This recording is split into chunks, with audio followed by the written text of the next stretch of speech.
Hello, my name is Charlotte, a 32-year-old woman sharing a recent transformative experience that helped me find peace after a difficult time with my husband and his family. This journey began a few months ago, and while things are starting to settle, I'm still processing the emotional aftermath. By telling my story, I hope to find some healing. Rewind to 4 years ago when I took a big step in my life. I married my boyfriend, Benjamin. We met through mutual friends and spent 3 wonderful years together before deciding to marry.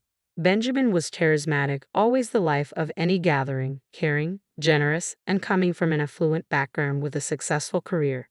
His kindness felt boundless, and he loved to surprise me with thoughtful gifts. Our bond grew deeper over our shared love of travel, and my friends were genuinely happy for us. One generous gesture stood out.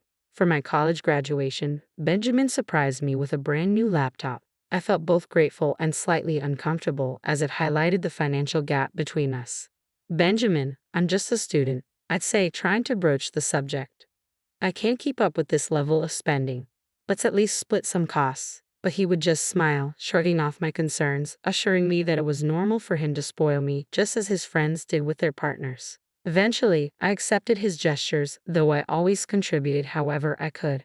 Once I landed a good job after graduation, I was excited to reciprocate his generosity.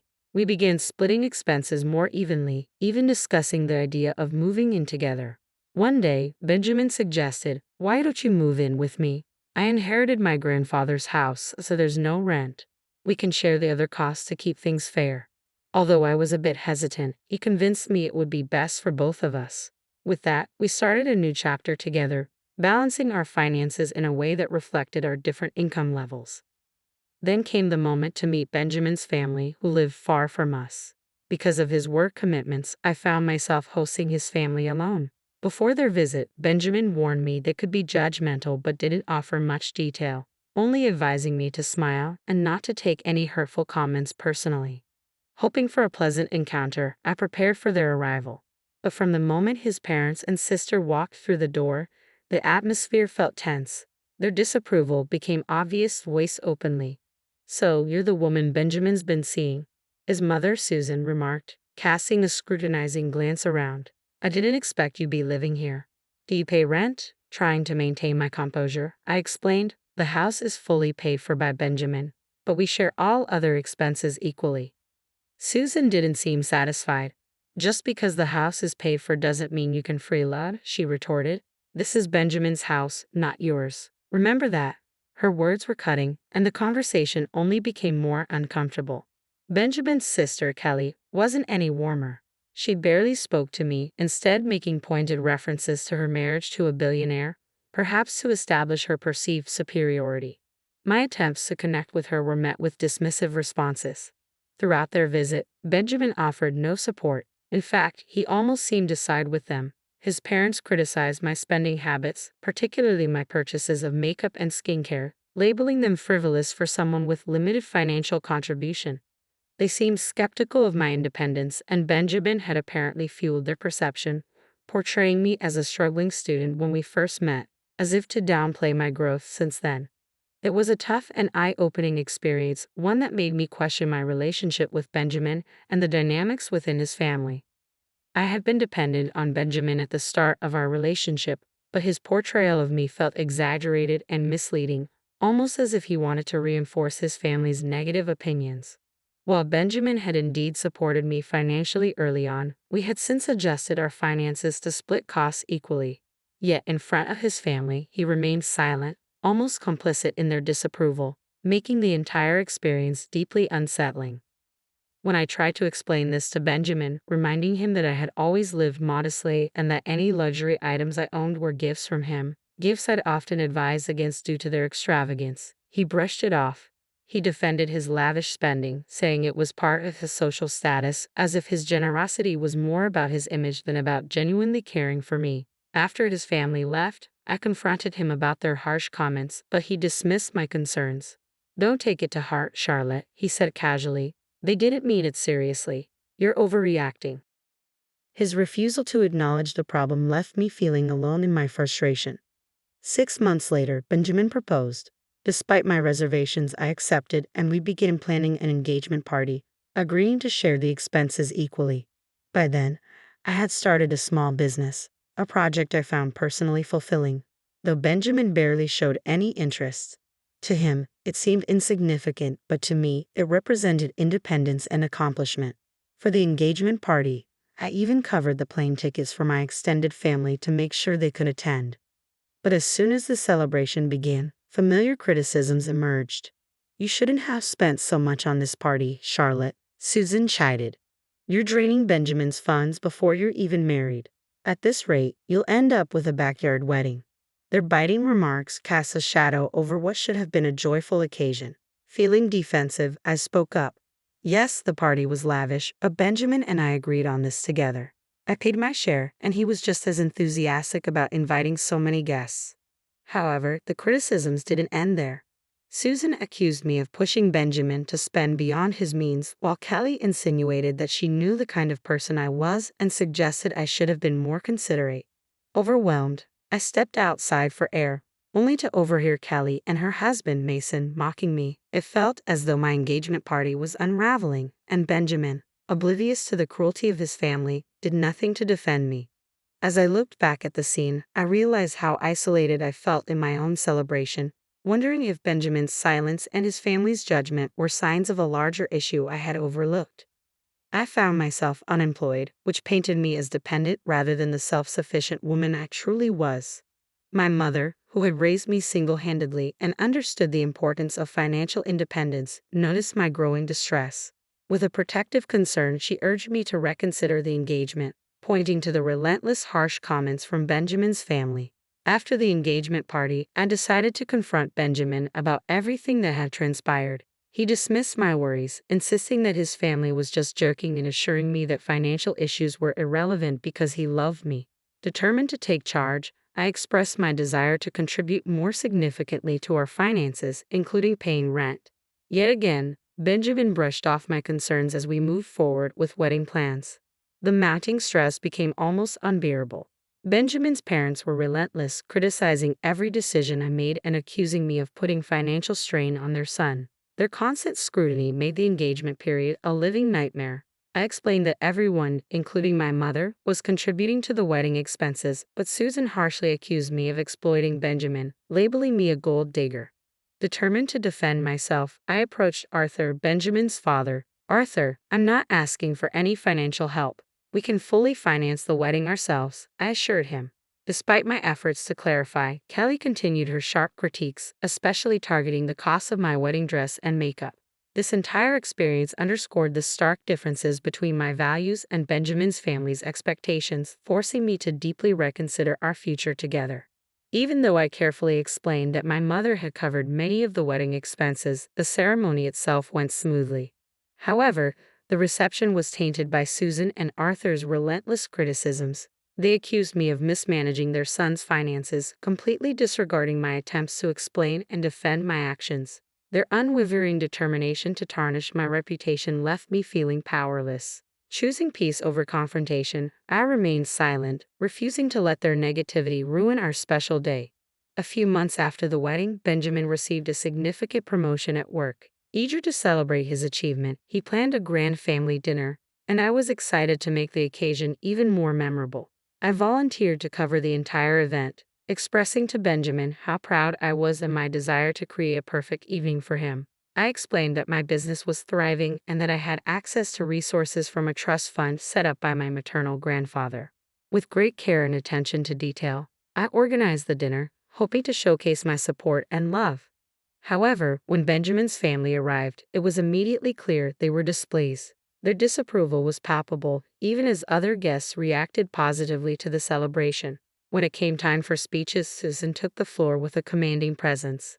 "Thank you all for joining us to celebrate my son's promotion," she began. "He's worked hard and deserves every bit of his success. Unfortunately, it seems his luck doesn't extend to his choice in partners. It's quite sad that he has tied himself to someone who many would label a gold digger." Her words hung heavily in the air, instantly shifting the atmosphere from joyous to tense. The discomfort was unmistakable, and I could feel the eyes of the guests on me, judging and whispering. Despite the hurtful remarks, I maintained my composure, refusing to let their negativity overshadow the celebration. Benjamin, however, seemed oblivious to the animosity directed my way, further highlighting the disconnect between us and his family. As the evening progressed, the tension remained thick, making it clear that Benjamin's family's disapproval was far from over. Their harsh judgments and unfounded accusations continued to cast a shadow over what should have been a proud and happy moment. This relentless negativity forced me to confront the reality of my relationship with Benjamin and the challenges that lay ahead in navigating his family's hostility. The weight of Susan's words hit hard, yet I stayed composed, choosing silence over reaction as she continued. Had he seen her true nature sooner, she said, her voice dripping with disdain, perhaps he wouldn't be burdened by her excessive lifestyle. She swept her gaze around the room, her message clear and cutting. From the engagement to this dinner, it's obvious to everyone that his wife's extravagance has been nothing but a drain. Despite the sharpness of her critique, I remained calm, knowing that responding would only seem to validate her baseless claims. Then, with a smug satisfaction, Susan added, "Fortunately, we had the foresight to ensure Charlotte signed a prenuptial agreement. At least some of his assets are safeguarded." She sighed with mock relief. "It's a blessing that my son chose someone who can, at the very least, maintain the facade of a trophy wife." To my shock, Benjamin didn't refute her words. Instead, he nodded along. "I can barely spend on myself anymore," he complained, casting a regretful look my way. "Maybe I made a mistake." Hurt and stunned, I finally spoke. "Do you really think I'm a gold digger?" I asked, my voice steady but laced with hurt. Benjamin's response was biting. "Your lifestyle," he said coldly, "has been damaging to my bank account." Taking a deep breath, I decided to confront the accusation directly. "Since everyone here seems to believe that I'm a gold digger, maybe I should show you my bank balance," I declared. "I'm financially independent, and I don't need anyone's money." My statement was met with silence and disbelief, but I continued. Susan's gaze narrowed. "Did you steal my son's money?" she accused. To my shock, Benjamin added, "She must have taken it somehow." Holding my composure, I replied, "I don't need to steal from your son. I earn my own income, and I recently accessed a trust fund left by my grandfather. I was planning to use it to buy us a bigger house as a surprise, but under these circumstances, that seems unnecessary now." Benjamin looked at me, missing the tension entirely. "We could still get the house. It would be a wonderful gift." But I was resolute. "This is not happening," I said firmly. "Your family has insulted me for too long, and you've never once defended me. You've let these false assumptions continue." Benjamin brushed it off, claiming, "You're overreacting." But this time, I had finally reached my limit. I knew I couldn't ignore it any longer. "No, I'm not overreacting," I said, breaking the silence. "Everyone here knows exactly what your family has been saying about me." The room fell quiet, the weight of my words hanging heavily. This was the moment I made it clear. I could no longer tolerate the continuous lack of support and respect from Benjamin and his family. In that moment, surrounded by a sea of guests at our engagement party, the accumulated weight of years of disrespect finally broke me. I reached my breaking point, realizing that I couldn't endure the toxic environment that had tainted my relationship with Benjamin any longer. With unwavering clarity and determination, I turned to him and said, "I want a divorce."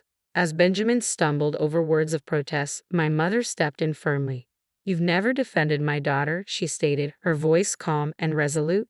"It's time she leaves this toxic relationship for good." Without another word, we left the party, the murmur of shocked guests behind us.